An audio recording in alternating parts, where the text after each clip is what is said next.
walnyaannu jaratti moonce mechuudha. Nutuu karaa walii banaa jirra. Odoo ummata keenya hin boosisaa jirra. Akkamitti immoo deebinee ummata kan tajaajila yaaduu qabna bara. Odoo caakka keessa taa'u wal nyaachuu dhiifne odoo walirraa dhiiga buusuu dhiifne. Maalimmaa seemiti haaruun qoya haaruun. Odoo walirraa dhiiga buusuu baanne jechuudha. Har'a haala gaan jechuudha. Obboleessa keenya basmaam jettee bara dhugaa nurraa hin baastu jechuudha. Dhugaa rabbii yoo dhugaa haasa'uuf ta'e jechuudha. Nutu wal nyaachaa jira jechuudha. Dhuguma bara kana dhiisuu qabna bakka maaliif wal nyaanna? Tokko taanee maaf hin jiran? Ormi maa nu nyaataadha bara. Kana naasoo jechuudha. Kanuma carraa na kennu keessaniif galatoomaa dubbadhaame amma. Haaruun irra deebitee waan ati dubbatu tokko jira. Maali sababiinsaa isintu diina ofitti qabee mootummaan kun diina ofitti qabee har'a uummanni amaaraa kun guutummaa warra aangoo mootummaa keessa jirudha. Dhugaa rabbii yoo dubbanna ta'e guutummaa warra aangoo mootummaa keessa jiru warra mootummaa wajjin hojjechaa jirudha. Maaliif kan ofitti mootummaatti as harkisee diina uummata Oromoo nyaachisaa jiru mootummaadhuma. Maaliif Amaaraa wajjin hojjechaa jira? Amaarri isin keessa jirti. Amaarri har'a isin warra raayyaa ittisa biyyaa ta'ee biyya bulchaaru kana waliin jirti Amaarri. Isinii waliin biyya hoogganaa jirti. Dhaaba keessan keessa jirti. Kaayyoo keessan keessa jirti. Kaayyoo Itoophiyaatti isin qabattanii waliin deemtan kana tokkummaa keessanii waliin deemaatu. Sasin immoo waraana adda bilisummaa Oromoo maaliif hin lolle maaliif hin rukunnettani? Hadha kana aangoo qabatee biyya bulchaa jiru mootummaa biyya bulchaaru mootummaa Itoophiyaa biyya bulchaara. Abiyyi waraanni bilisummaa Oromoo otoo qabatee biyya bulchaa jiraate lubbuu uummata tokko wareegamteef kan itti gaafatamu waraana har'a biyya qabatee biyya bulchaaru sana mootummaa waraana bilisummaa Oromooti. Biyya bulchaara ka akka mootummaa ta'e nan danda'a kara kamiinuu rakkoo dhufu roorroo dhufu hunda qoladheen uummata koo nagaan jiraachisa jedhee kan jiru har'a mootummaadha. Badii kana badii uummata badii Oromiyaa keessatti raawwatamaa jiru badii guutuu Itoophiyaa keessatti raawwatamaa jiru kan itti gaafatamu fudhatu mootummaa har'a biyya bulchaaru. Waraana bilisummaa Oromoon jedha. Waraanni bilisummaa Oromoo hadda aangoo ittiin biyya bulchuu isin qabu biyya bulchaa hin jiru. Maaliif inni mataa isaatiifuu Oromoo kana jedhee saba irraa dhalate jedhee saba kanaaf du'ee lafee isaa caccabsee dhiiga isaa dhangalaasaa jira. Waa miindaa fi miti miindeffamee hin jiru. Har'a inni mootummaa ta'e biyya qabatee hin jiru. Kanarra badii fi dogoggora guddaa qabu warra mootummaan hidhachiisee gaaraa kaasee hanga godaatii jechuudha. Mootummaan hidhachiise kanatu badii guddaa qaba. Har'a takka mataa keetitti raayyaan ittisa biyyaa waraana mootummaa uummata amaaraa kanaa wal keessa jirtu raayyaa ittisa biyyaa taatanii hidhattanii waliin jirtu. Dhugaadhumatti waliin bobba'aa jirtu. Kan hojjetan manni sirni kaleessa milikitti nu bulchaa ture har'allee mootummaa kun isumaan nu bulchaa jira. Sirna inni nurraa jijjiiran jiru. Gaafii uummata Oromoo deebi'eetan gaafiin uummata Oromoo wanti deebi'an jiru. Yoo du'aa fi hidhaa ta'e malee. Uummanni Oromoo gabrummaa kaleessaa caala har'a gabroome jira. Kaleessa mililik harkaa fi harma nu muraa turen. Yeroo mootummaan Oromoo aangoo bulchu kana keessatti mootummaadhaan walitti fayyadamee diinni jechuudha. Harka mootummaatiin walitti fayyadamee har'a Oromoo muraa jira.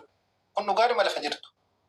Maaliif waraanni bilisummaa Oromoo eessa jira? Maaliif loluu didee? Har'a kan taankiidhaa fi jeentiidhaan deemaa jiru waraana mootummaati. Kan xiyyaaraan deemaa jiru waraana mootummaati. Maaliif eessattuu kan qaqqabeessa torbii tokko geessanii har'a dhayitanu kanaa miti. Kan har'a lolli raawwatee har'a dhagee qaqqabuu danda'u waraana mootummaati. Maaliif xiyyaara qaba? Helikoophteraan deema. Taankii qaba, jeettii qaba. Har'a iddoo qaqqabeetti qaqqabee rakkoo uummatarra ga'e sana kan dhorku mootummaadha. Maaliif mootummaan callisee hanga guyyaa 5 dhaggeeffachuu danda'e? Maaliif gadi ba'ee gaddallee ibsachuu danda'e dhumaatii uummata Oromoo kanaaf? Kan duraan dirooniidhaan rukutaa ture isuma. Uummanni har'a kaleessa viidiyoo waraabamanii gabbaanii himachaa jiran jechuudha. Guyyaa 3-4 dura. Eenyudha? Mootummaan asiin nu rukutaa, faannoon asiin nu rukuti. Nuti diina lama hedduu ta'arraa. Diina lama nu rukutaa jiredhaan malee waraana bilisummaa Oromoo himatanii hin beekan uummanni kun. Nama waggaa 50 nama waggaa 40 gadi ba'ee miidiyaa irratti dubbataara. Gurra keetiin dhageessine gurra kootiin hin dhagee. Anis Oromoo ati Oromoo dhugaadhuma jirtu dubbanna waan lafa jiru. Otoo wal lolatu wal ka'e. Raawwattee? Dubbadhu amma. Oromoo taaftaafiif koppilinkii godhaa taaftaafiif koppilinkii godhaa yookaan immoo roobaanis yoo dubbate boonaan yoo dubbate ati yoo dubbatti abbaan dubbatan dubbadhaa qeerroo ati immoo deebii itti kenni. Tamam. Dhagaa isiittan himaa jechuudha Ahmad. Inni har'a helikoophtarii qabaa, diroonii qabaa, kana teettu kun dhuguma qabaachuu ni qabna. Weeshaa ta'u. Shaamil koy Haaruntu dubbachaa jira. Shaamil koy qaba Haaruun irra dubbatu. Ani yaada danuun jedhu Habiibi. Yaada danuun jedhu. Maayikii qabadhu. Ayyee Haaruun dubbadhu. Shaamilaa dubbatu. Ishee Shaamil dubbadhu gaa. Shaamil. Ani yaadannoo nuun qabu awwal haja baga jiraatanii hundi keessanuu adda bilisummaa uummata Oromoos ta'ee ijoollee naannoo Oromiyaa bulchitanuuf cinqamtanii koshoroo nyaattanii jiraatatanus ta'ee hundi keessanuu hawaasa keessaniif kan isin cinqamaattanu. Waraanni adda bilisummaa Oromoo hawaasa bilisa baasaa garbummaa jalaa jedheeti. Isinillee uummata Itoophiyaa kana haadholii keenya boo'aa jiranu kana gara tokkoon diina keessaa falaan ofirraa deebisna jettaniiti. Akkaataan isin ittiin mari'ataattan baay'ee namatti tola. Jalqabaa qabee isin jalan turanii ergaan hojiidhaa dhufe sa'aatii 6 jammaree jechuudha. Dhugaa rabbii baay'ee nama boonsa mariin akkanaa afaan tokko dubbataa wal nyaachuuniif bakkeetti wal hambisuun haadholiin keenya yeroo malee boo'uun baay'ee nama gaddisiisa. Akkaan irraa hubadhetti akkaataan isin istaateejiin isin waliin mari'ataattan baay'ee kan nama boonsuun namatti toludha. Garuu obboleessa keenya ani waraana adda bilisummaa Oromoon deeggara jedhu kanaaf Raafii Ahmad irraa waa tokko arge. Akkaataa siyaasaatti adeeminaa isin adeemtan. Namni hammuma beekuuf hammuma danda'u waa namarraa arguus danda'a, waa namarraa hubachuus danda'a. Dhiifama naa godhaa xiqqoo si kilaasii keessa jira nama wajjin jira waan ta'eef wacaa. Maali jedha akeekan jettu kuni obboleessa kiyya nama siyaasaa ta'uu dandeessa. Tariitii immoo waraana kana sirriitti jaallattee deeggaruu dandeessa. Akkasitti miti akkaataan namaa walii galan. Akkaataan itti adeemattu suni akkaataa qaama tokko qofa hooggananuu fi ijoollee kana dogongorsan adeemtan nan filaala. Akkasii miti akkaataa Ahmad itti adeemu kanatti adeemi. Biyya jaallachuunii fi waraana adda bilisummaa Oromoo jaallachuun garaagarummaa qaba. Fakkeenyaaf hawaasa guutuu Itoophiyaa jedhamu kana diinni keessaaf alaa yoo nutti dhufe kan ofirraa deebisu diina kana gara kamiinuu koshoroo ofii nyaatee dhakaa keessa bulee bishaan garaagaraa keessa bahee ijoollee waraanaa kana keessa jiran fakkeenyaaf jechuudha. Kan kehumma kana akkaataan itti adeemattu suni akkaataa siyaasaa wayinatti fakkaatennaan akkan hubadhetti akkasii miti jechuu barbaadeetanii dhiifaman irraa ta'ee. Shamil of ibsuu dandeessaa? Maqaan kan koo kunoo as jira. Ga'een kee maali? Hojjeta deeggaraa mootummaa kanaati ani. Akkuma itti waraana bilisummaa uummata Oromoo deeggara jettu ani deeggaraa waraana kana mootummaa kanaati. Isa lammaffaa Ahmad obboleessa kiyya qaali baay'ee tokko sin beekaa sin jaalladhaa sin kabajaa baay'ee tokko bakka guddaan tii qaba. Ani yeroo baay'ee kara keessootiin isiinan dubbadha. Siinan haasaasii tariitii wanta amma dhuma irratti dubbattee kaate irratti waa tokkoon sirraa arge. Maalirraa argitee jedhi. Fakkeenyaaf mootummaan kun meeshaa garaagaraa qaba. Meeshaa garaagaraatiin irraaf jalaan tasgabbeessuu danda'a jettee osoo ka'ee mootummaan kun bicuudhumatti uuma bicuu tokko bicuudhuma tokko lafan tasgabbeessa jedhee diroonii fudhatee ka'e miidiyaan garaagaraa OMN dhina qabee hanga uummata aktiiviktii miidiyaa kanarra jiranutti mootummaan hawaasa nagaa irratti dhukaasa banaara jettanii yaada garaagaraatti kallattii garaagaraatiin kan gabaasu isin waan ta'eefu kanan sirraa argee ani kana caalaa dubbachuu hin danda'an waraana mootummaati miti deeggara mootummaa kanaati. Kanaafuu akkuma akeenis intinaa jedhu anis keessoon koo ABO'dha. Oromoo faniin yaada haadha kan keenya dhumaa jiranuuf obboleewwan keenya dhumaa jiranuuf yaada. Akkaataan Ahmad itti mari'ataa suni akkaataa bareedaadha marii gaariidha. Garuu siyaasa ittiin makinaa yeroo mari'attan. Belaqiiqa kiyya namni bakkee taa'u nama taaddaba. Eenyu gara kamitti miidhana caalchitaa jira. Ijoollee kana ammoo erga maal dabarsaa jiranii maal isin taasifamnaa nuyi. Namni zimmedeen taa'u waan nama taaddabaa deema waan ta'eef akkatti naa hubadhaa ulfaadha galatoomaa haaronnee koo itti fufii yoo nama galchuudha jette ganna buusi baay'ee tokkoon si jaalladhu ulfaadhu galatoomii ati immoo tariitii yoo natti mufatte dhiifamaa nama nu badhee naasa'e. No, rakkoon hin jiru yaada kee ibsitee rakkoon hin jiru garuu waa akka hubattuun barbaada. Na of kalchaa warri kaan dabaree fudhachuuf nan gabaabsa. Ahmed sirriitti na caqasatillee. Ani kana agartee waan ani jaaladheen fedhii godhadheen akka walitti dubbannu barbaadeen asitti argameef. Gaggabaabsaa dubbadhaa amma dubbattaa. Inumaayyuu waan wal lolaa jiruuf ijoolleen Oromoo mootummaa keessa jiran keessattuu warri hidhatee milishaarraa kaasee haga sadarkaa federaalaatti jechuu kooti. Ijoolleen Oromoo warri gurguddaan ni beeku isaan fedhii siyaasaa qofa. Shamil waan siyaasaa gootee maal kan naan jetteetiif bu'uurumarraa lolli keenyi siyaasa irraa kamaddedha. Siyaasa Oromoo fi siyaasa Itoophiyaatu wal dide. Siyaasni Itoophiyaa siyaasa Oromootti hulaa cufate. Siyaasni karaa nagaa dalagamuutiif carraa dhabe. Fakkeenyaaf Profeesar Mararaa Guddinaa fa'aa hojiin ala ta'anii, Daawud Ibsaa fa'aa hojiin ala ta'anii warra karaa nagaa Daawud Ibsaa fi Profeesar Mararaa Guddinaa jechuun egaa hammam akka ga'an siyaasa Oromoo keessatti namuu beektuu jechuudha guddummaa isaanii. Jawaariin yaadadha, Baqqalaa Garbaa fa'aa yaadadha. Jaalbattee Urgeessaa nama yaadaan lolaa ture. Oromoo umaaf malee waa biraa ergama biraa hin qabu ture jechuudha. Akkamiin akka ajjeefame quba qabaadhaa. Dubbiin keenya rakkoon keenya rakkoo siyaasaati. Warri isiniin ergachaa jiran warri mootummaa jechuu kooti. Humna siyaasaati. Waraana mootummaafan dubbachaa jira kana. Milishaa dabalatee. Warra siyaasaati. Jarri warra siyaasaati. Warri siyaasaa immoo fedhii qabu. Fedhiin isaanii maali? Aangoo tikfachuu. Inni calqabaa. Warra mootummaa gaafa taatu aangoo tikfachuu. Aangoo qabaachuun kee fi tikfachuun kee mataa isaatiin rakkoo ta'uu dhiisuu danda'a. Rakkoo ka ta'e maal isinitti fakkaate? Oromoon gaaffii siyaasaa qabaa. Gaaffii siyaasaa saba Oromoo deebisuuf aangoo siyaasaa qabaachuus gaafataa. Miyuutii qabadha. Gaaffii siyaasaa Oromoo deebisuutiif miyuutii qabii fi Ahimedoo. Boona miyuutii qabachuu beektaa? Boonaan kun poolisii naannoo Oromiyaa irratti fakkaata. Ati qabii fi yoo inni turu ati qabii fi dabiitu. Daqiiqaa tokko itti eege. Boona. Okay, dhaga'uutiin jira, caqasuutiin jira. Ati poolisii Oromiyaati? Isa kan tolan caqasu jira. Poolisii Oromiyaati ati? Oromoo koppilinkii fi taaptaabii godha. Kanaaf ani horsi galchaanu. Taaptaabiif koppilinkii godhaa, millee koppilinkii godhaa, warra jala kan hirtan koppilinkii godhaa yeroo tokko koppilinkii godhaa. Waa dubbachuuf carraan naa kennama Ahimedoo eekeen xumure. Rakkoo tokko wallaggeeffachaatuma gaggabaabsinee dubbanna. Eeke ati gabaabsi dubbadhu hundi keessanuu gaggabaabsaati. Daqiiquma sadi dubbadhaa. Daqiiqaa sadi. Hayyee. Kanaaf gaaffii siyaasaa Oromoo deebisuuf aangoo siyaasaa qabaachuu nama gaafata. Amma warri mootummaa keessa jirtan aangoo siyaasaa qabdu mootummaadhaa baankii taankii harkaa qabnaa jedhaa jirtu miti. Ijoolleen Oromoo waan gaafachuu qabdan warra hidhate irraa kaasee haga warra siyaasaatti warra caasaa gara gadii jiru jechuudha. Gaaffiin siyaasaa Oromoo maaliif hin deebinee ka jedhu dhiibbaa gochuu danda'u qabdan mootummaa tajaajilaa jirtan gaafadha. Gaaffiin sun dhimmi sabaa dhimma keessan waan ta'eetiif. Argitanii?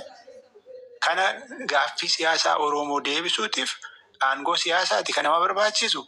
Aangoo siyaasaa oo qabna baankii taankii harkaa qabna mootummaa dhayennee addunyaa irratti of dhaadhessaa jirra. Inumaayyuu Oromoota harkaa qaba biyya jettaniillee dubbattanii.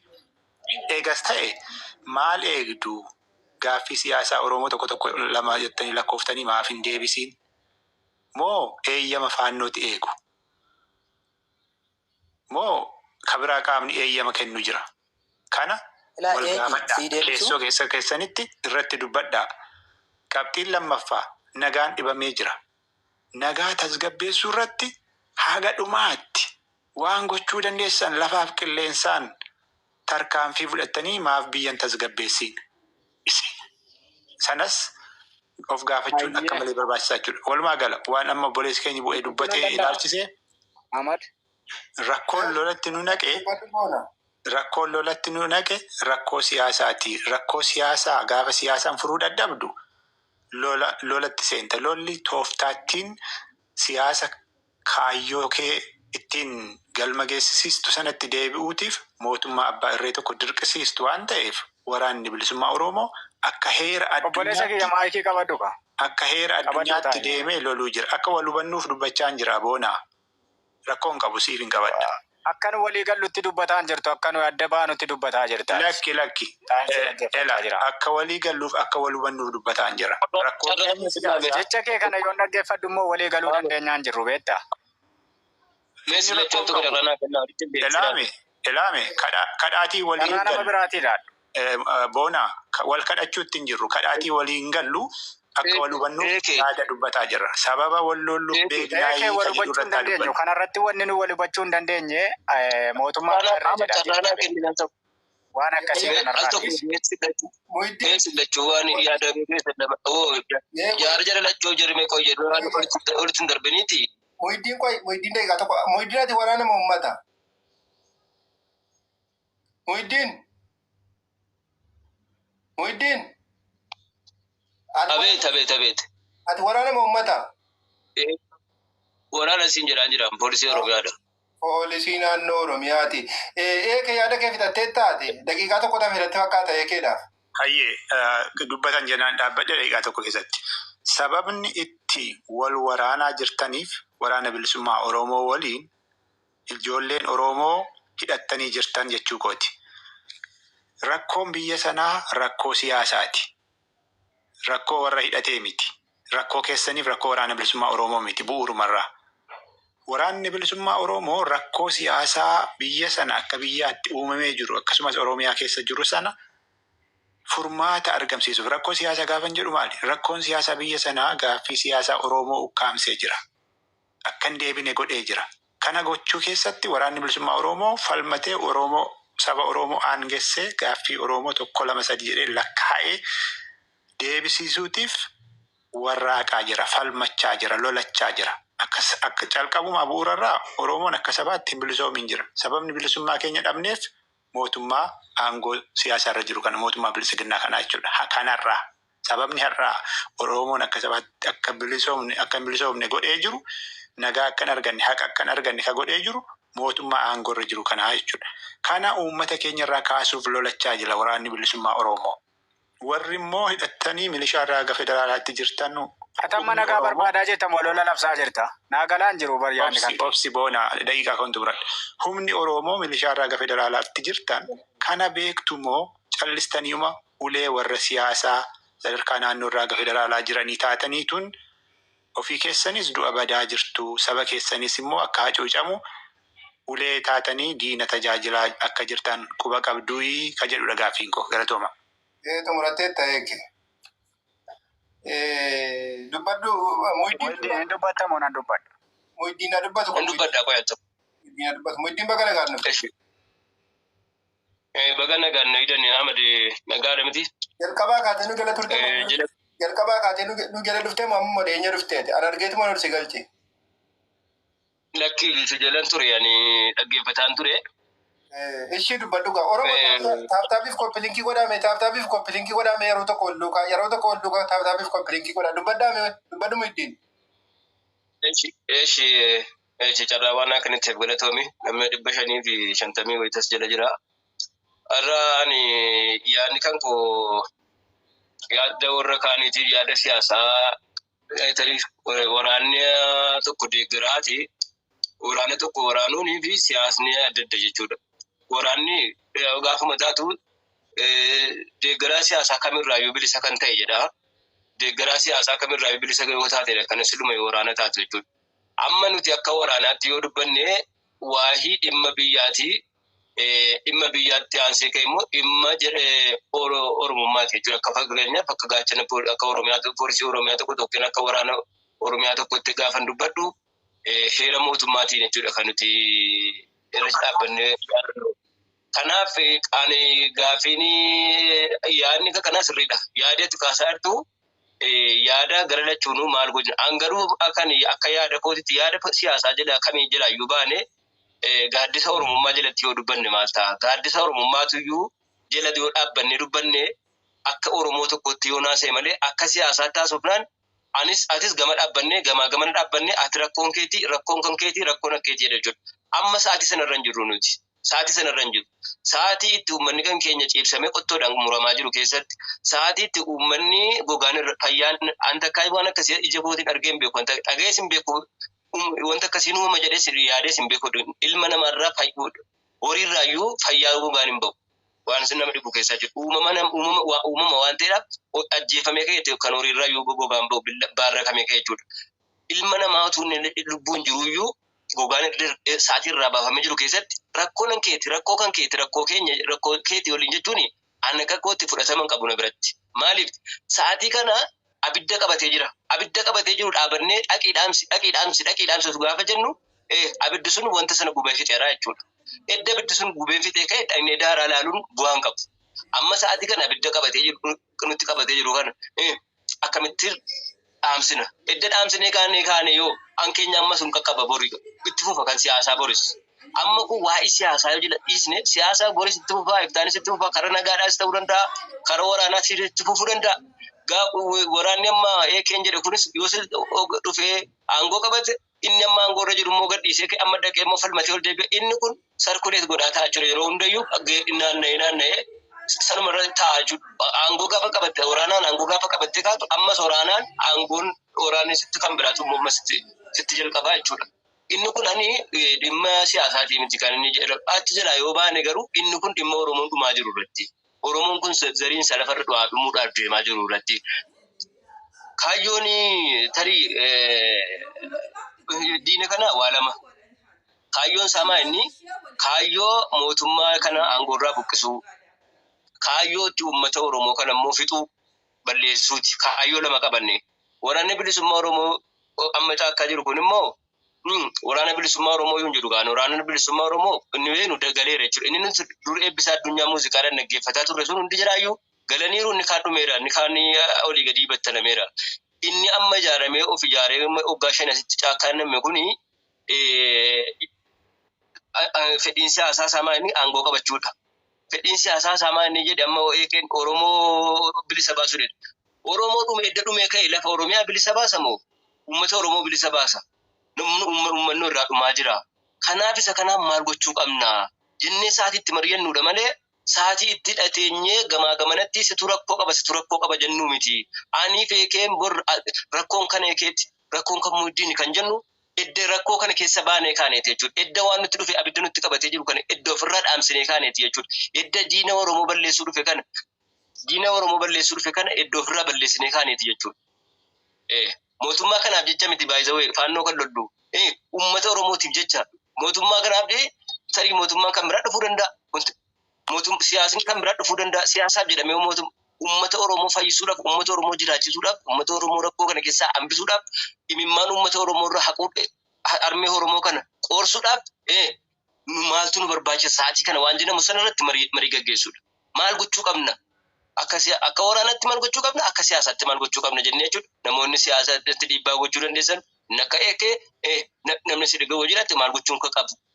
Maal gochuun qaba kan sa'aatii ammaa kana keessatti? Maaltu nurraa eegama jennee ofitti quba qabne anis balleessi qaba ati badii qabna. Nu lachuun hundi keenya iyyuu badii qabna jennee ofitti amannee sa'aatiitti badii keenya lafa keenya kaanee dhaqnee rakkoo keenya furree kaanee jechuudha. Rakkoo waloo keenyaati kun beekaa. Rakkoo siyaasaa rakkoo akka jiruutis kan armee isa caakkaa jiruutis armee isa umbareerra mootummaa aangoo qabatee jiruutis armee keenya lamaantu armee keenya tokko qabna. Isii Oromiyaadha isiitu bo'aa jira. Haadha Oromootu bo'aa jira. Isiirraa himimmaan akkamitti agnaadha malee sa'aatiitti anis waraana innis waraana waraan bakka walii kakannee baanu miti. Sita aangoo qabaa isiitu dhaqee dhowwisa dhaqee dhowwee miti. Bifa kamiin ol deeggarree sa'aatii yeroon ammarra jiru kun yeroo itti abidda qabatee jiru kana itti dhaamsuudhaaf itti waliigaluudhaaf deemnu. Waliigaltee yoo dhabneyyuu garaagarummaa keenya lafa keenya dhaqnee rakkoo kana edda ofirra dhaamsinee kaane edda rakkoo kana hambisnee kaane edda qottoo muramuun keenya hafee kaane edda dhaqnee gumaa keenya baafannee kaane ol deebinee waan barbaannu ol goona jechuudha. Arriin ol dhiitti malee kan ol irraan fittu jedhe Oromoon immoo wanti isin beekuu qabdan. Siyaasaa jennee irra wal loluu dandeenya. Haruun eeqoo siyaasaa jennee irra wal loluu dandeenya. Siyaasni kun boriftaan immoo inni tokko ta'uu danda'a jechuudha. Siyaasaa jennee ol lollu nuti. Siyaasaa jennee ol naggeeffannu. Siyaasaa jennee sarka jira tarii uummanni Oromoo itti dadhabaa jiru. Tarii mootummaa kana mootummaanis rakkoo shaneetu achi jiraadhaa fi shaneen namni shanee jibbuudha. Mootummaanis immoo dhabaawwan shaneen immoo uummanni mootummaa jibbuudhaaf jedhee kana ol dhaggeeffachuu hin qabnu. Sa'aatii kana miti nuti. Gajii keenya bifnee kaaneeti kan nuti biyya bilisoomsinu kan nuti immoo mootummaa taaneetti fufnus. Bifa kamirraayyuu bilisa ta'in sirriitti mara. Kanaaf eessatti dhufuu qabna? Gaaddisa Oromummaa jedhamu jalatti ijaaramuu qabna. Gaaddisa Oromoo jalatti. An Oromoo ta'een dhaladhe malee abaa'oo ta'een dhalanne siyaasa ta'ee hin dhalanne. Kaafaa'oo ta'een dhalanne bilisiginnaa ta'een dhalanne. Oromoo ta'een dhaladhe Oromoo ta'ee jiraachuun qaba. An akka kootti Oromoo ta'ee jiraachuun an qaba. Mucaan kun dhalli koo Oromoo ta'etti dhufa waan ta'eedhaaf. Galatoomi daqiiqaa 3 hin jedhe daqiiqaan keellee dhumee jira. Yaada xumuraa qabdaa? Bakka koina abadde taa'in dhaggeeffadha. Ahmed gidduutti waa jedhu yaadni toon baay'atiin yaadni isaanii wal fakkaata waan ta'eef. Qoyime dhuguma yaada inni jedhe kana qabadhaa malee yaadamma fakkeenyaaf haasaamaa jiru kana hunda irratti akka eekeen jedhe kana irratti siyaasaaf miti kan uummanni waraanni kun dhaabatu siyaasaaf miti siifa galula eeki. Ammallee har'allee taanaan borullee taanaan siyaasaaf hin deemu waraanni biyya isaatiif deema. Kan wareegamus nama dhuunfaatiif jedhee miti. Biyya isaa kana biyya koo kana eessaanan wanna jalaa baafadha. Hirkattummaa jalaa baafadhaadhaaf dhaabataa jira malee aangoo irratti nama tiksuufis hin dhaabatu gonkuma jechuudha. Jecha ammoo madamiin kun jedhe dhugaadhuma isaatti jechuudha waanuma jiru dubbate. Asirratti asitti immoo eegi siyaasan dubbatin gonkuma siyaasni hin barbaachisu. Siyaasni hin eegamu eenyurraallee maaliif beektaa? Abbaan siyaasaa lafa jira waan ta'eef isa kaleessa aangoorra ture har'arraa lafa bu'e taa'uu danda'a moo rabbisa teessisee aangoorra taa'ee aangoorraa bu'uu danda'a. Garuu immoo isa sanaaf jedhanii wanni dubbatamu tokkumallee gonkumallee hin barbaachisu. Maaliif? Aangoorratti bor ol deebi'uu danda'a. Carraan dhufeessa shuumamnaan ol ba'uu danda'a jechuudha aangoorratti. Garuu immoo isarra aangoorraa bu'e kana namoonni aboloo aangoorra nu jalaa bu'e aangoorra lafa jira yaadni jedhu suni gonkumaan ta'u. Sittan imalaa eege.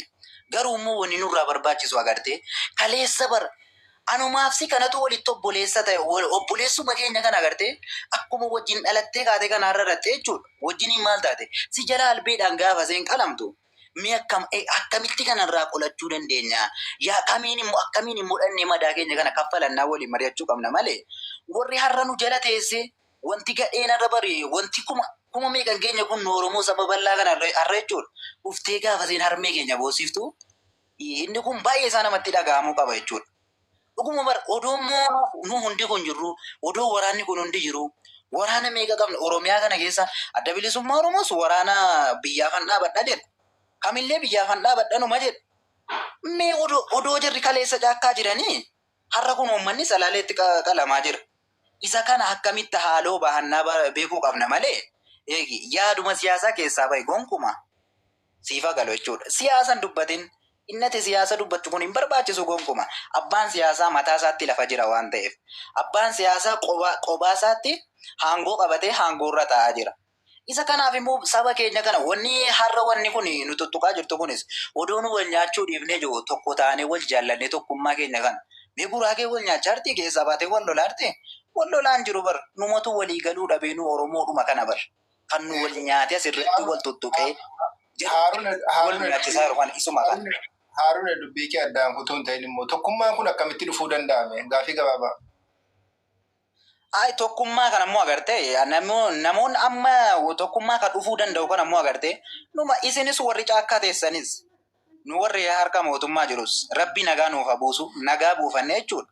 Tokko ta'uu nurra jiraata malee wannumtinu wal nyaanne caakkaa keessatti wal finne har'a numa obboluma kana barkaan wal nyaataa jiru. Maaliif immoo odoonuma mee nu wal finne isinuu aangoo adda bilisummaa Oromoo kun aangoodhaaf deemna jettu. Mee uummanni kaleessa dhume eenyuun bulchuudhaaf finfinnee dhuftanii? Kan isin Araakiloo jettan uummanni Oromoo Araakiloo bichee jira. Sabni keenya Oromoon ikkoo kumaatamaan lakkaa'amu godinaalee garaagaraarra jira bara. Isa kana yaaduu qabna jechuudha. Isinis gonkuma immoo jechuudha. Gonkuma wannaan akka yaada kiyyaatti kanan dabarfachuu barbaadu jechuudha Ahmad.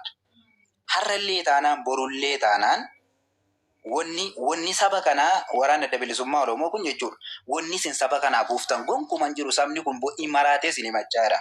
Dhuguman jedha kanuman jedha yaada kiyya fixeera. Ayimeed gaaffii gabaabaan isaan gaafadha dubbachuu barbaadeen ture gaaffeen dhaabadha gaaffii tokko. Warri mootummaa gaaffiin siyaasaa Oromoo deebi'uu qaba jettanii ni amantu? Yoo deebi'uu qaba jettanii amantu ta'e mootummaan deebisuutiif maaliif fedhii dhabe? Itti fufaa. Qeerroo deebisii. Carraan kiyyaa inni deebisaa fi xiqqoo biiziin jira. Eekeedha kenneen jira. Carraa kootii boodarra naa kennitan hin deebi'a. Naman dubbisu jira. Eekeen itti hafuufuu carraa kootiin. Qoy erga akkana ta'e rasaasa dubbaddume rasaasaan qaata dhufe namni kun. Galatoomii Ahmad. Asirratti warri mootummallee yookaan warri wabuullee sa'aatii kanatti osoo waa'ee uummataa irraa dubbatanii dikko namatti tola. Sa'aatii kanatti eenyutu agartanii uummata bira jira, eenyu uummataaf dhaabbataa jira yoo jenne hin beekna kana sirriitti. Amma sa'aatii kanatti dhimma agartanii siyaasa ofii ibsachuun dhugaa fannoo sanii namni waa'ee siyaasaa sa'aatii kanatti fayyadamu fannoon garaagarummaa Oromoof hin qabu. yeroo kanatti agartanii yeroo haati ta'e boottuu yeroo agartanii akka horitti gachiibsanii ilma namaa qalanitti dhimma siyaasa ofii ibsachuun inni kun tokko dogongora. Amma sa'aatii kanatti kan waboo deeggarus kan agartanii mootummallee dhimma siyaasa isaa lafa kaa'ee uummataaf dhaabbachuu qaba malee har'a gabbayanii waa'ee siyaasaa akkas ibsuun dogongora guddaadhaan jedhanii inni lammataa warri waboo deeggarra yookaan immoo waboon sa'aatii kanatti uummataaf homaa oolaan jirtu kana dhugaa dubbachuu yoo ta'e. Dheengadda gaafa mootummaan agartanii naannoo fannoon jirtutti waraana bobbaasu kagara duubatiin agartanii fannoo gargaarsisee. Mee rasaasaa ati qaama mootummaati moo qaama kam eessa dhaabbatteeti yaada laataa jirtu? Uummata immoo ati qaama dararamaa jirtu waan ta'eef warra siyaasaa kana walitti butuuf dubbataa jirra waan ta'eetiif komii keessaa too baatee too callistee waa barattee gaarii ta'ati siitiif rasaasaa.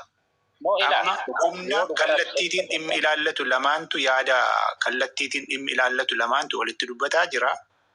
Ati uummanni immoo nuyi qaama uummataati bara. Qaama uummataa waan taaneef roorroon uummata keenya irra ga'e waan nu quuqeef qaamni walii hin galiin wal waraanaa jiru lafarratti jechuudha. Kanneen deeggarru sana walitti dubbatuu jirra waan ta'eef sun akkamiin walitti dhiphataa? Kan jedhurra jirra waan ta'eef. Rasasa. Jala laggeeffadhaa ol jala laggeeffadhaa. Daqiiqaa tokko waraana mootummaatiif isin dubbatini waraana bilisummaa Oromootiif isin dubbatini akka uummataatti uummata. Dhugaa jirtu lafa dubbadha ila dhaga'i dhugaa jirtu dhugaarraa dubbadha. Ahmad nama dhugaa dubbatu afaan keessatti qabaa jirtu beektanii. Gaafa rasaasaan kana jedhe amma dhufee eekeen kana jedhaara amma qeerroon kana jedhaara ittuu immoo haasaa dubbii biraa keessa seenne wal loluutti seenne immoo naa'umsi keenya illee afaan wal hin qabne. walitti wacuu bicha ta'ee afaan wal qabuun barbaachisaa miti beektaa. Nama dhugaa dubbatu fixadhu rasaasa. Himedii isaa ta'u boona Biiniyaamin kan ajjeese bara Biiniyaam mucaa bareedaa sana kan ajjeese caasaa mootummaati. Maal taatan akkas dubbachuu barbaaddanii? Edda jariyerani rasaasa dubbadhu rasaasaraan eekee yookaan itti fufaaga akkuma jariyerani dhaggeeffachaa jira dhaabtaafi qophii linkii godha warra jala. Yoo dhugaa dubbachuun dogongora taate rakkoon qabu sinirraalleen bu'aa. Ani waa lafarra jiruu fi waan ofii kiyyaa beekuraan dubbadha. Ani qaama naani nama mootummaas deeggaruu miti nama yookaan waraana bilisummaa Oromoo deeggaruu miti. Garuu dhugaarraa dubbachuu yoo ta'e sa'aatii kanatti waan uummataaf bu'aa buusurraa dubbachuutti furmaata fida. Dhimmi siyaasaa rakkoo miti hin taru. Bara dhufullee waggaa itti aanullee siyaasni ittuma fufa jechaadha. Garuu sa'aatii kanatti Oromoon kan barbaadu furmaata barbaada. Gama mootummaatillee hin ta'e gama wabootillee hin ta'e ka sa'aatii kanatti uummanni soquu furmaata waan ta'e malee siyaasa ibsachuu yoo ta'e dogongora guddaadhaan jedhan. Sa'aatii kanatti fannoon akka barbaadde seentee iddoo waraanni adda bilisummaa Oromoo silaa hin jira jedhanitti gaafa qaamni mootummaa achi deeme akka barbaadde akka hoolatti akka reetti gachiibsitee gaafa ilma namaa galtu waraanni adda bilisummaa Oromoo naannoo san jiru maal dalaga? Hojiin inni dalagu yookaan uummata qaama fannoo kana faana dalagaa jiramoo uummataaf dalaga? Naannoo darraa keessa waraanni adda bilisummaa Oromoo sirriitti jira socho'aa jira. Erga achi jiraatetti gaafa fannoon uummata keenya kana akka barbaadde gootu san maal dalagaa ture? Gaafa achitti immoo mootummaan waraana bobbaasu waraanni adda bilisummaa Oromoo illee kallattii wajji lolaa ture qaama mootummaa kana faana. Gaafa kana hoo furmaanni uummanni waraana kanarraa eegamoo mootummaarraa eega. Sirriitti waan kana adda baaftanii dubbachuudha malee yeroo kanatti siyaasaa as qabii achi qabii dhiisaa. Ani yaadni kiyya kanuma amma baay'ee dheeressuu barbaadu. Qeerroo tumurtee qeerroo isuma ammaa jarri ajjalatii seenuu dhaggeeffataatti laa kunoo maqaa Oromootiin dhufte jechuudha. Dhugaa rabbi. Dhimma isaaniiti isa dhiisiitu Ahmed amma qeerroon waan deebineef ni dubbadde dabareera. Qeerroon naa kennee deeme beeke. Gaggabaabsaa dubbaddaa kan dhagiikuma sadii dubbaddaa. Gaggabaabsaa ta'ee yaada ammas immoo siyaasarraa bilisa haasaa gaafaasu. Siyaasarraa bilisa waan ta'e hin jiru jamaa. Siyaasatu wal nu nyaachisaa jira. Kuni akkasiinii galuu fi sababa isaa yoo hin beekin waan har'a keessa jiru keessaa ba'uu hin dandeenyu. Kana sammuu tokko tokko keessan ofitti himaa. Wal sossobuu wal sobuu hin barbaachisu. Ofiif gowwoomtanii saba keessan hin gowwoomsiinaa. Waan qaanii keessaa ba'aa. Siyaasa hubachuuf yaalaa baradhaa. Beekumsaan warra deemaa jirutu waan saba kanaa ceesisu qabatee jira harkaa waraanni bilisummaa Oromoo. Warra mootummaa keessaas amma Muhiddiin fakkeenyaaf quuqama Oromummaa irraa argeen jira. Isinii galee. Ani kanan jechuutti jiru humni Oromoo hidhattanii jirtan jalaa haga gubbaatti Oromummaa fi Oromiyaa waan sharafu hin ta'u jedhaa dhaabbadhaadha. Oromummaa fi Oromiyaa.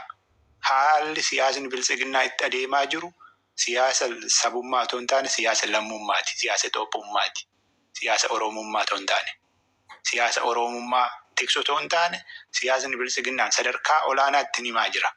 Namoota hubachuu dandeessan argaan jira waan ta'es keessatti.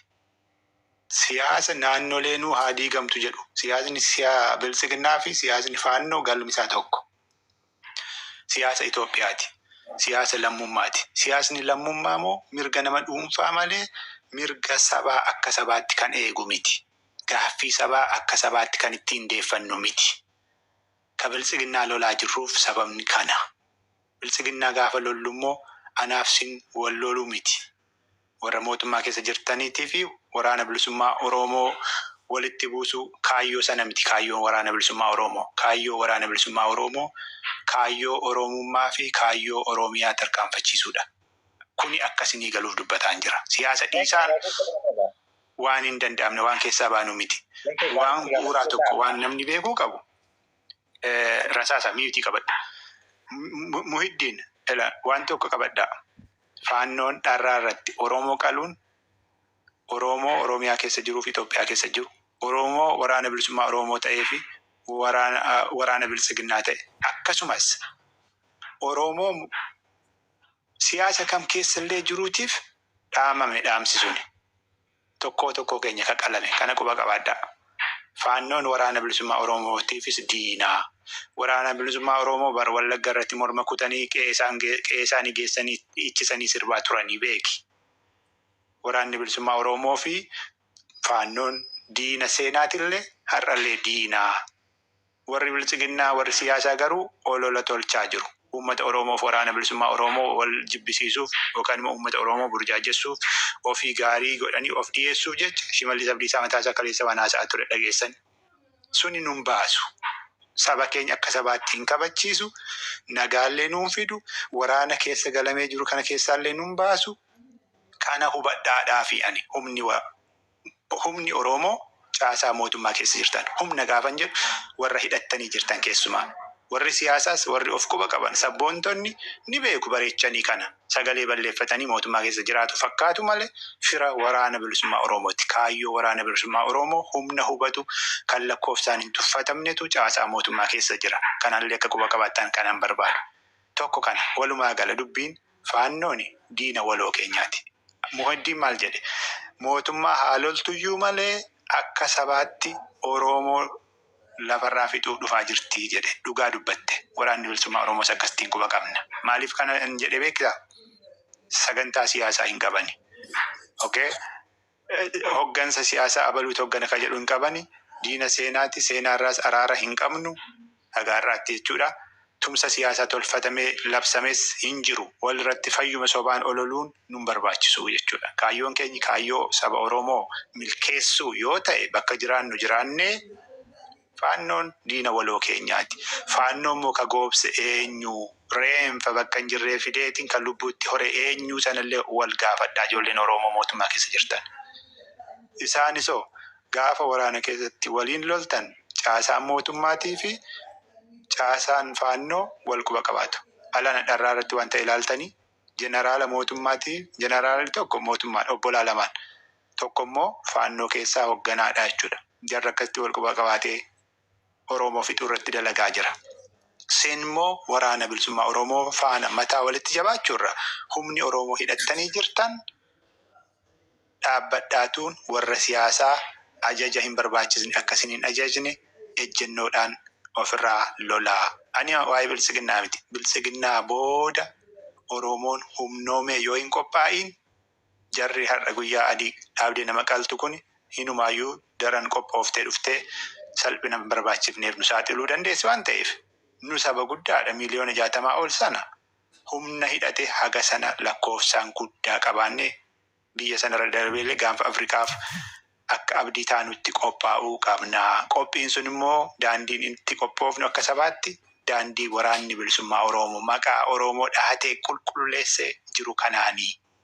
Kan humni mootummaa keessa jirtan, humni Oromoo hidhattanii mootummaa keessa jirtan, mootummaa Itoophiyaa keessa jirtan, bakka itti biltsiginnaan cabetti humnoota garaagaraatu biltsiginnaa waraanaa jira waan ta'eef filannoo lammataallee kaawwachuu danda'uu qabdu. Ni qabdu immoo waan ta'eef filannoon lammaffaa saba keessan baraaruu danda'u eenyu akka ta'ellee beektaniitu wal qusachaa deemuun gaariidha. Walirratti ololuun barbaachisaa miti. Kuni kan argan jedheetuun waraanni bilisummaa Oromoo maaliif homaan goonee dharraa irratti viidiyoo ilaalaan ture sila qabanii dharraan kanaa booda daangaa Oromiyaa keessatti hidhatti irratti dhiichisu turanii jechuudha. Warri faannoo viidiyoo ilaalaan ture. Kunoo shanii arganne booji'amaadha. Hin baraariina ajjeesaa rukutaa maal jechaa turan afaan Amaariffaatiin. Isaanis waraanni bilisummaa Oromoos wal'aansootti akka jiru quba qabaadhaa. Wal'aansootti jiran immoo as viidiyoodhaan gad akkasiin fidanillee hin eeginaa. Waan hin beekne irratti namoonni akka rasaasaafaa callistanii yaada kennuu kanarraa osoo of qusattanii gaariidha. Sababnisaayyuu waraanni bilisummaa Oromoo morma citee agarsiiseera.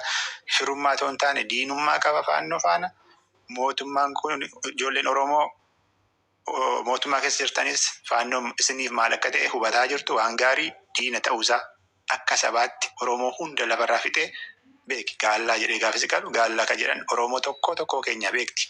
Kana waan ta'eef kana beekneetuun waan godhuu dandeessan godhaa. Obboloota keessan faana garuu wallooluu irratti irra deddeebi'aa yaadaa. Kanan siniin jedhu sinii dhaame galatoma.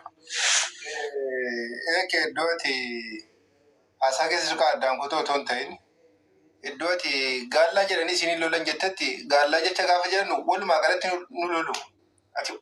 Ati biltsiginnaadha ati abaawoodha wanta akkasii Amaara biraan jiru walumaa galatti akkasitti kan qalame nama dhuunfaa qalame sana osoo hin taane kan qalame Jaal Marroodha, kan qalame Abiy Ahmed, kan qalame Shimallis Abdiisaati. Kun isaanii agaluu yoo hin danda'in kana carraa kana wal beeskisaa walii dubbadha. Amma boona dubbadhu, boona na dubbatu. Eeke maayikii qabadhu, boona dubbadhu. Boona. Galatoome. Dubbatee jira beektaa waan dubbatamuudha qabu.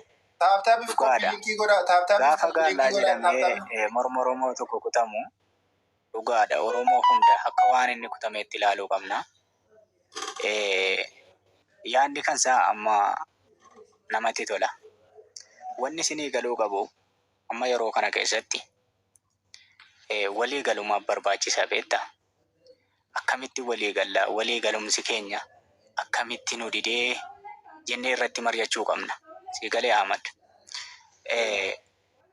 Osoo nu walii gallee wanni kuni amma wanni fannoon kuni fannoo dhiisaati waraana adda bilisummaa Oromootii fi nuti waraanni mootummaa keessa jirru osoo walii gallee gaara dhiibuu dandeenya. Sinii galee kana beekuun barbaachisaadha. Amma akka hin dubbatee ka'etti beeki nu gubuun dhimne an akka kiyyatti na gubuun dhimne si galee gisee isiin gaallaa jettee morma nurraa kuttu nu guba dhugaadha. Ayyee wanni isinii galuu qabu duraan dursa isin gaafadheen turellee gaafii kana naan deebifne Ahmad. Waraana adda bilisummaa Oromoo kuni jedhee isin gaafadheen ture.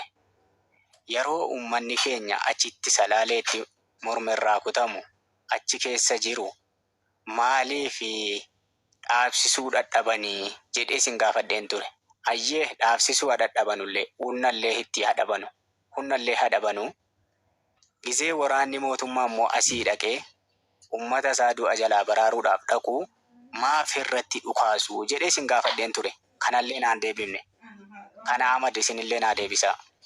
Gaaffiin kiyya kana jalqaba wannan isin gaafataa ture kana.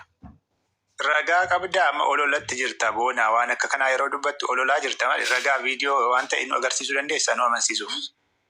Isaanis obboleessa kiyya. Booji'ame miti. Nama booji'ame. Mataadhuma isaarratti irra ga'e boonaa beeki hawaasa irra obboleessa kiyya. Ahmadiin gaafachuu dandeessa olola gisee jettu arraban barbaadu'an. sii galee. Arrabsoo otoo hin taane ragaan agarre ani waan ta'eefan ragaa sirraa barbaade. Ofii kiyyaafan keessa jira waan ta'eef. Kana wanni kun immoo barbaachisaa miti. Walirratti dhukaasuun barbaachisaa miti. Tokko osoo taane tokko ta'uudha barbaachisaan. Oromoo yeroo kanatti haadha kiyya kan bo'aa jiru, haadha keeti kan bo'aa jiru, abbaa keeti kan bo'aa jiru, abbaa kooti kan bo'aa jiru. Dhimma siyaasaa keessaa baanee yoo gadi teenyee dubbanne wanni kun eessa jiraa? Rakkoon eenyuun bira jiraa? Gadi bu'aati ilaalaa meeme waan kanarratti. Kana naa deebisi akee. Amadatillee kana naa deebisi. Galatooma.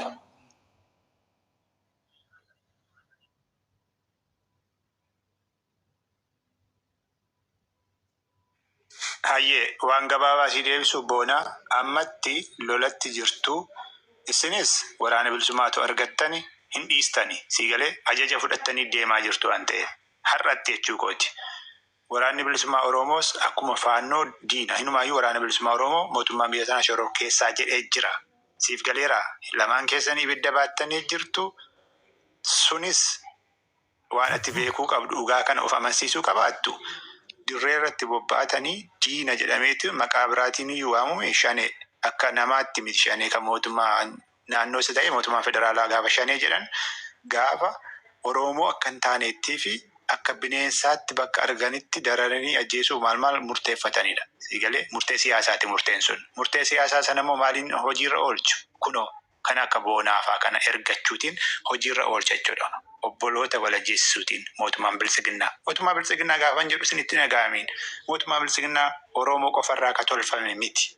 Sabaaf sablammiileetu keessa jira. Warri sun immoo warri Oromoo ta'e warri sabaaf sablammiilee keessaa walitti dhufan sun walii galaniituun murtee siyaasaa murteessaniituun humna bobbaasu. Humna biyyaa haga milishaatti jechuudha. Fakkeenya tokko isiniif kenna. Fakkeenya tokko yeroon isinii kennu. Mootummaan gaafa murteesseetiin Wallaggatti waraana bilisummaa Oromoo miyuutii qabadhume Ahmed miyuutii qabadhume. Mootummaan waraana miyuutii qabadhume Ahmed. Mootummaan gaafa waraana caasaa waraanaa mootummaa bilisiginnaa kana tajaajilu kana gaafa sabaaf sablammiilee irraa warra walitti dhudhufe kana bakka garaagaraa fakkeenya waraana qilleensaa lafarraan Wallagga ture sanarratti gaafa bobbaasu jarri isin keessa jiran warri sabaaf sablammiilee keessaa ba'an keessattuu warri naannoo sadii keessaa ba'ee mootummaa keessa jiru kuni ati afaan Oromoo ka dubbattu ilmi Oromoo sun mataansaa diina isaa ta'uu sin beekuu inumaayyuu fuuldura hiriirtanii jirtu yoo ta'e duubaan sin haleelaniituun waraana bilisummaa Oromooti sin haleele warra jedheefa lakkoofsa Oromoo hir'isuu irratti kaayyeeffatee beekee warra bobba'aa jirudha. Keessoon mootummaa kanaa ijoolleen Oromoo quuqama biyya qabaachuu danda'u, quuqama saba Oromoo qabaachuu danda'u. Dubbii dhugaan garuu achi miti. Warri sabaaf sablammiilee keessaa jiran keessattuu humni faannoo faana wal quba qabaatee socho'u kan hidhateerraa kaasee haga humna siyaasaatti. Akee kiyya dhaggeeffadhu. Haasaa dheeraa sirra barbaadaan jiru beektaa. Sii deebisuutti hin jira. Isuma gabaabsi gaafa sii deebisu. Sii deebisuutti jira jettee silallee irra duraa darbite waan kana sin gaafadhee jennaan. Sii deebisu isin kallattiidhaan naa deebisi. Boonaa waraanni bilisummaa Oromoo gaafa caasaa mootummaa haleelu boonaa ilma Oromoo jedhee miti ka haleelaa jiru. Tajaajiltuu sirna garboonfataa, sirna abbaa irree, sirna bilisiginnaa jedheetuun isin haleela. Sababni isin haleeluuf immoo isinis haleeluutiif bobbaatanii jirtu waan ta'eef. Kana quba qabaattanii warri caasaa mootummaa keessa jirtan waraanni bilisummaa Oromoo sirna kana maaliif lolaa ka jedhu sana irra deddeebi'aa yaadaa hubadhaa. Inumaayyuu yoo dandeessan gaafa lolli waraana bilisummaa Oromoo faan isin mudatu ijoolleen Oromoo harka kennadhaa isaanitti baqadhaa isa sanatu falaa ka jedhuun qaba galatooma. Immoo akka uummataa ta'een sitti dubbadha. Amma akka uummataa ta'een sitti dubbadha. Deebii kana naa deebisuu dandeessaa? Qaba. Itti fufaa himee. Akka uummataa ta'een sitti dubbadha. Amma akka nama siyaasa tokko bakka hin buune ta'een sitti dubbadha. Amma uummanni Oromoo walumaa galatti inni mootummaa deeggarus inni mootummaan deeggaras inni waraana bilisummaa Oromoo deeggarus inni waraana bilisummaa Oromoo deeggaras yeroo kanatti jechuudha. Yeroo kanatti maal jedhaa jira?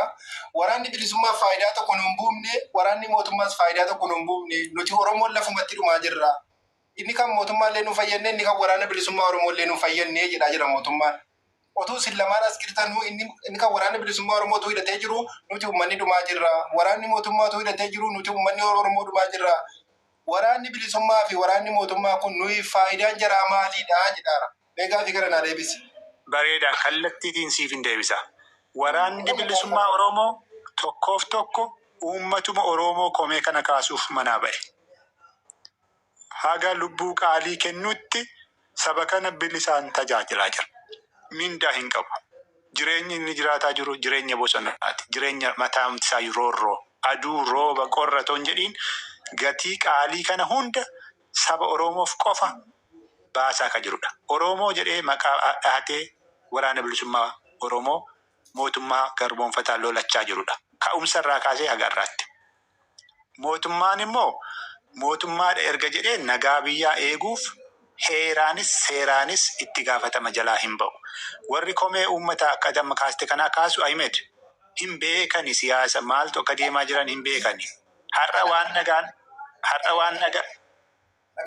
Kana harmeedhuma Oromoo jedha abbaa Oromoo jedha jira. Kan mootummaas hin feenu kan mootummaas yoo yeroo kanatti waan nuun taane nuyi fuudhan baasu kan bilisummaa Oromoos yeroo kanatti yoo waan nuun taane nuyi fuudhan miti. Nuti hamma kana. Amma as kana dubbiin as kana rasaasa obsi. Rasaasa maayikii qaban. Anaaf eegamu. Ahmed dubbii guddaan rakkoo guddaan isa kana. Kenna dhaggeeffadhu kaa.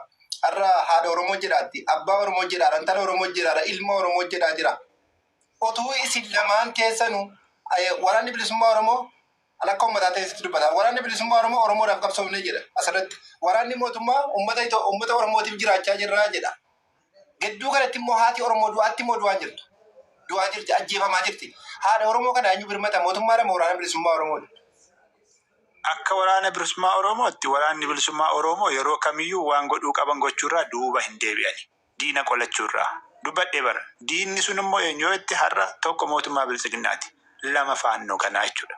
Qalee agarsiise Oromoo qalee kan nu agarsiise kan lamaanuu falmachaa jira waraanni bilisummaa Oromoo. Kuni tokko. Ati immoo waan dubbatte komee uummataa ka jette. Humna hidhatee hin barbaadu yoo jette akka uummataatti maal jechuu jirta? Dhaqi kasammoo faannoo farka laadhu. Faannoon si haqaltu miliyoona ta'an. Humna qabduyyuu ishee xiqqoo kan Muhiddin na hubadhu as kanarratti dubbiin kun salphaa miti. Humna qabdu. Humna harka kee jirtu mataasaa ati taatu nan barbaachistu jettee irratti saba ololtu yoo taate sabni Oromiyaa keessa kan jiru hin jiru warra miidiyaati warra waan akka kana burjaajii hanqaaqu. Ani viidiyoo achirraa bahe tokko hin arge beeki. Viidiyoo naannoo sanarraa bahe tokko hin arge beeki. Haadha Oromoo dubbate abbaa Oromoo dubbate. Ana sitti waraana dhiibuuf miti asitti kana dhiibuuf miti. Diinni kun guddaan Muhiddin nu obsime. Ahmed. Gaaffii barbaachisaa gaafatte beektaa akka uummataatti. Daqiiqaa tokko. Itti fuuti. Anaa mootummaan kun diina kooti. Waraanni mootummaallee diina kooti. Sirni kun diina kooti. Kan koo kabajni koo jaalalli koo waraana bilisummaa Oromooti waliin. Yoomillee har'allee borillee iftaanillee bara dhufaa darbaa waraana bilisummaa Oromoo wajjin. Dhageessaa yoomillee mootummaa kana waliin isin jiru mootummaa kanas illee hin deeggaran. Dhageessaa kaayyoon kootiif akeekni koo waraanuma bilisummaa Oromoo wajjin akka uummanni gaafataa jirtu uummatatu gaafataadha. Gaaffii uummataa si gaafadhe bara amma uummanni akkana jiraadha. Si hubadhe bara si hubadhe gaaffii uummataati anillee akkaataa kanaan yeroo garaagaraa bakka garaagaraatti gaaffii dhiyaatu quba qaba. Gaaffii kana gaaffiitiin sii deebisa anaafati walii gallamma kanarratti. Waraana bilisummaa Oromootiif akka sabaaf falmachuuf manaa ba'e irratti ololee gaaffii uummataa waan jetteef uummata gaafachaa jira gaama. Mootummaarraa abdii kutatee mootummaa keessa kun obboloota keenya hidhatanii jiran hamma danda'an xiqqaatus guddatus sabuma kana irraa gaaddisa akkuma koof akka kee quuqamaa jiran kana irratti ololee ani uummata warra jedhu kun akka rasaasaaf kanaa jechuudha. Filannoo biraa qabdaa? Ahmed si gaafachaa jira gaama. Rasaasaan immoo dhugaadhuma sitti ma rasaasaan har'allee hin beeku kaleessan beeka rasaasaan deeggaraa mootummaati dhugaadhuma rabbiin sitti ma. Amma warri waraana bilisummaa Oromoo homaanuun goonee warri jedhanillee siifaa galu. Uummanni yaaddoo keessa jira, sodaa keessa jira. Si gala otuu dubbannu uummanni daraarratti maatiin irraa wareegaman Rasaasa obsi yeroo namni dubbatu afaan naman garii. Obsi sirnaa wal gaafachaa jirraa beek. Ahmed maatii warra uummanni irraa wareegamanillee hidhamaniiru jechaa jira. Kan hidhee bara waraana bilisummaa Oromoo miti mootummaatti hidhe. Kuni akka kana namuu of gaafachuu danda'u qaba. Gaaffiin ati gaafatte ilaalchiseetuun duraan dursa warra mootummaatu waraana bilisummaa Oromoo akka homaa gochaa hin jirre godhanii irratti duulsisuuf uummata burjaajessuutiif warruma bilisiginnaa kanatu waan akkasii oofa. Lammaffaan immoo uummatumti immoo sirriin gaaffii akkasii kaasu yoo ta'e hayyee isa humna qabu isa hidhatee jiru sirraa loluu danda'u sokomataa jirta. Maali filannoo qabdaa kabiraa jedhii gaafadhu. Anis mana namaa wayii dhaqee akkuma tana gaafatte kanan gaafadhe. Dhugaadhuma sitti hima. Amma namni nu jala jiran kun dhuga'ani. Ani dhugaadhuma dubbadha. Amma mana wayii keessatti mormamaa otoo waraanni bilisummaa eessa jiru iyyuu akka waraanni bilisummaa Oromoo eessa jiru uummanni naannoo sanaa miidhamaa jiran. Achuma hin dhagee olseenye. Har'a kan hidhatee meeshaa waraanaa guutummaa guututti Afrikaa qabu waraana mootummaatii moo waraana bilisummaa Oromootiin jedhe. Kan meeshaa qabu waraana mootummaa. Kan biyya eegaa jiru waraana mootummaa. Kaleessa waraanni bilisummaa Oromoo nu barbaachifne jettaniitu maqaa isaatu jibbitanii maqaa isaa waamaa turtan. Har'a immoo eessa waraanni bilisummaa Oromoo har'a dhalatee jennaan immoo iyyitanii. Maaliif akkana ta'uu danda'e jennaan jara safara sana jira jedhan. Waraanni bilisummaa Oromoo safara sana sin jiru. Badii kanallee kan itti gaafatamu mootummaadha. Kan dirooniidhaan rukutaa tures mootummaadha. Kan immoo faannoo rukuchiises mootummaadha. Malee nama biraatiif itti faannootu karaa baneefi hin jedhe. Achumaan ganna darban mana ofii keessa. Kabiraa immoo waa tokko sii dabala. Addunyaan nagaa dhabuu biyya sanaa ilaalchisee roorrifamuu sabaa uummatoota ilaalchisee heerri addunyaa eenyuun gaafata jettee otoo gaafatte namoota komii akkasii waraana bilisummaa Oromoo irratti dhiyeessan nagaa biyyaa akka tasgabbeessu tokko dirqama qabu ani mootummaadha kan of jedhu ta'u addunyaatu ragaa ba'a waan ta'eef kunuun nu yaaddeessu uummanni garuu akkam burjaajoofne ijoolleen Oromoo mootummaa keessa jirtan kanallee dhaabbadhaa ilaalaa kan jedhuutiif walitti dubbataa jira galatooma. Kun dirqama inni kun waan itti gaafatamummaan kan qabu sirriidha. Tarii mootummaadha namni waa'ee nageenya biyya sanaa nagaa biyya sanaa tasgabbeessuu ni dirqama. Waan barbaade tarkaanfii kamiyyuu fudhate jechuudha. Abaawutu naannoo sana ture kanatti mootummaan tarkaanfii fudhachuu dadhabee yaadni jedhu sunis tarii waanuma naannoo sana jiru wajjiniin tarkaanfii taqammaa dhugaa wanti nu odeessu kun hin jiru. Waraana naannoo sana jiru kamiyyuu kan hidhatee cakka jiru hunda isaarratti tarkaanfii fudhatee nagaa buusuu kan qabu mootummaadhaan kun sirriidha. Gin sa'aatii inni jedhaa kun sa'aatii siyaasa jala baatanii oduu yeroo inni kun fakkeenyaaf waraanni mootummaa kun waraana yookiin faannoo kana rukutuudhaaf gaafa inni socho'u jalqaba eenyutti dhufaa humna abaa'oo yookiin caakaa jiru kanatti gaafa dhufu waraana abaa'ootti gaafa dhufu waraanni abaa'ootitti wal lolaa jechuudha. Walitti dhufaasa. Eenyuuf shifaanii ta'aa jira otuu hin beekin waraanni abaa'oo kun shifaanii eenyuuf kennaa jira otuu hin beekin diinaaf shifaanii kennaa jira. Jiri lachuu walitti dhukaasaa jiru yeroo jira achitti fixu achitti humna walitti fixu addee gaafa jedhuun inni sila numite nu jalaa bahuu danda'a jechuudha. Bahuu danda'a inni sila immoo xiyyeeffannoo jettee dabarsa. Daqiiqaa tokko itti guutitti hafani haasaa keddaan kutuuf miti dhiifamanaa godhe haasaa keddaan kutuuf miti gaafa amma wallagga bahaatti naannoo Amirooti lolli geggeeffame gaafa waraanni bilisummaa Oromoo nama 76 uummata Amaaraa kana finxilaa Amaaraa ajjeesu jechuudha. Itti deebitee Amaarri nama 36 Oromoo ajjeefte.